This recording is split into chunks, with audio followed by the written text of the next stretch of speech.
ఎట్లా? అందుకే నేను ఒక పిలిపిస్తున్నాను. రాష్ట్రంలో ప్రతి ఒక్క వ్యక్తి మీ ఇంట్లో కానీ, మీ ఆఫీసులో కానీ, మీ పొలంలో కానీ ఒక చెట్టు పెట్టే బాధ్యత మీరు తీసుకోవాలి. ఆ చెట్టును పెంచాలి.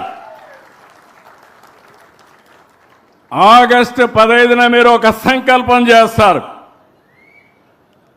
ఆ సంకల్పం మీ గుండెలో పెట్టుకుంటారు జ్ఞాపకానికి. ఇంకొక పక్క జాతీయ జెండా చేతిలో పెట్టుకుంటారు. స్ఫూర్తి, జాతీయ స్ఫూర్తి. మీరు చేసేది ఒక సంకల్పం కోసం పనిచేస్తారు.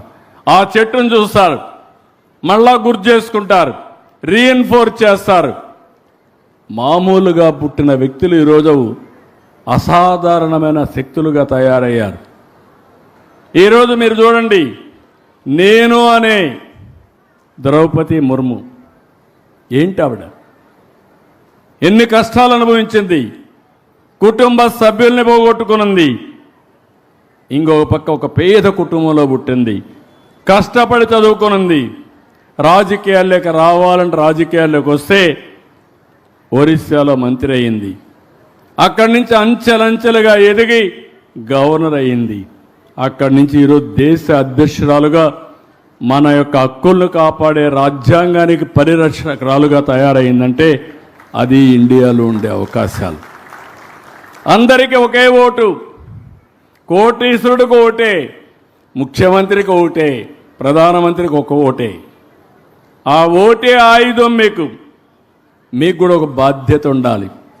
ఒక ఎన్టీ రామారావు అనే నేను, అబ్దుల్ కలాం అనే నేను, లేకపోతే నరేంద్ర మోడీ అనే నేను, మీరు కూడా ఒకసారి అనుకోండి అని నేను. మీకు శక్తి ఉంది, సామర్థ్యం ఉంది. మీరు సంకల్పాన్ని చేసి మీరు అనునిత్యంగా ఆ సంకల్పాన్ని నెరవేర్చడానికి మార్గాలు వెతికితే అది జయప్రదం అవుతుందని చెప్పి కూడా నేను మీకు తెలియజేస్తున్నా. అందుకే ఈ సంవత్సరం ఈ రోజటి నుంచి నేను మిమ్మల్ని ఒకటే కోరుతున్నా. మొన్నటి నుంచి నేను మాట్లాడుతున్నాను. ఇప్పుడు నేను ఒకటే మిమ్మల్ని అందరికీ విజ్ఞప్తి చేసేది, 10 నుంచి 15 వరకు మామూలు స్ఫూర్తి. ఏదో స్వాతంత్రం అంటే మీరు ఏమనుకుంటున్నారంటే త్యాగాలు మర్చిపోతున్నారు, ఏ పర్పస్కి వచ్చింది మర్చిపోతున్నారు. ఇంకో పక్క పిల్లలేదో స్కూలుకు పోతే ఏదో స్వాతంత్ర దినోత్సవం కాబట్టి హాలిడే ఇవ్వడం తప్ప, లేకుంటే జెండా ఎగరేయడం తప్ప చేస్తున్నారు అనుకుంటున్నారు. నేను మీ అందరికీ పిలిపిస్తున్నా, మనందరికీ స్వాతంత్రాన్ని వచ్చింది. ఎంతోమంది త్యాగాలు చేశారు, ప్రాణాలు పోగొట్టుకున్నారు, ఆస్తులు పోగొట్టుకున్నారు, జీవితాలను త్యాగం చేశారు. అలాంటి స్ఫూర్తిదాయకమైనటువంటి స్వాతంత్ర విలువల్ని మనం నెమరేసుకోవాలి. ప్రతి ఒక్క ఇంటి పైన జాతీయ జెండా ఎగరాలి. మీ చేత్తో జాతీయ జెండా పట్టుకోవాలి. మీ మనసులో ఒక అజెండా, ఒక సంకల్పాన్ని ఏర్పాటు చేసుకునే బాధ్యత మీ అందరిదని మరొకసారి విజ్ఞప్తి చేస్తున్నా.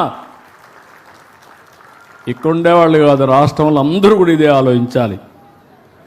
నేను అందుకే ఒక మాట అన్నాను, పార్ట్నర్స్ ఇన్ నేషన్ బిల్డింగ్. మీరేమనుకుంటున్నారంటే దేశ నిర్మాణంలో భాగస్వామ్యం